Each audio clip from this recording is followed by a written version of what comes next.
then I'll open it up for questions. Mariana. Through line between the success we saw in Virginia and New Jersey and also down even in Arkansas, the message of affordability is one that House Democrats have been talking about throughout the year.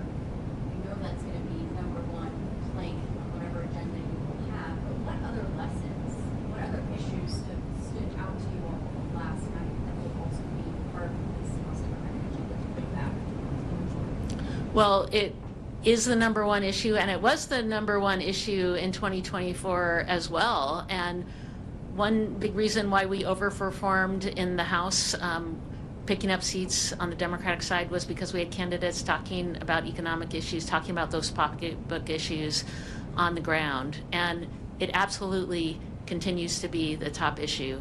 Like I said, housing, healthcare, childcare, energy costs, groceries, all going up because of Republican policies. And people see that, they feel that.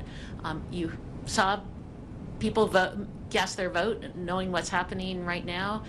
And we have candidates across the country who are talking about that. So that is having great candidates talking about the issues that matter, working hard, and actually listening to people is a huge reason why we win. Affordability is definitively the decisive issue, as we saw last night, and our candidates now, governors-elect or mayors-elect, are on their way to serving the communities that they sought to represent, because they leaned in aggressively on driving down the high cost of living and addressing the affordability crisis that we have throughout America. In an environment where Donald Trump promised to lower costs on day one, but costs haven't gone down, costs are going up.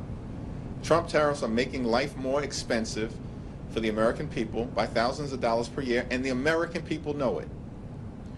Housing costs are up, child care costs are up, grocery costs are up, electricity bills are through the roof, and now throughout this 36-day Trump Republican shutdown, the American people know that for tens of millions of folks, their healthcare premiums, copays, and deductibles are about to skyrocket at levels that will make accessing a doctor unaffordable for them because of the Republican refusal to extend the Affordable Care Act tax credits.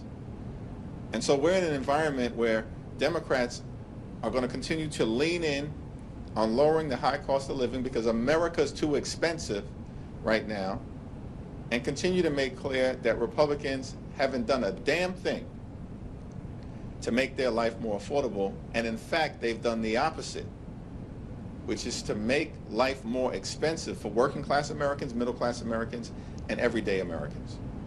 At the same time, what is also interesting is that you saw decisive Democratic victories in other parts of the country that clearly also signal the national environment that we're in.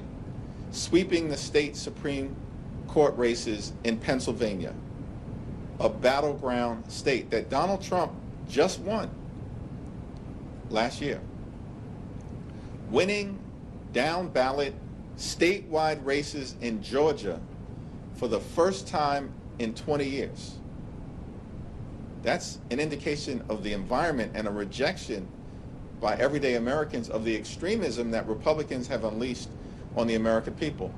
And thanks to great leadership from Governor Newsom, who's done a phenomenal job leading the Prop 50 effort side by side with the congressional delegation led by Zoe Lofgren, Pete Aguilar, and Speaker Emerita Nancy Pelosi, side by side with our partners in organized labor, side by side with the California legislative leaders. It was an all-hands-on-deck effort to get Prop 50 over the finish line decisively.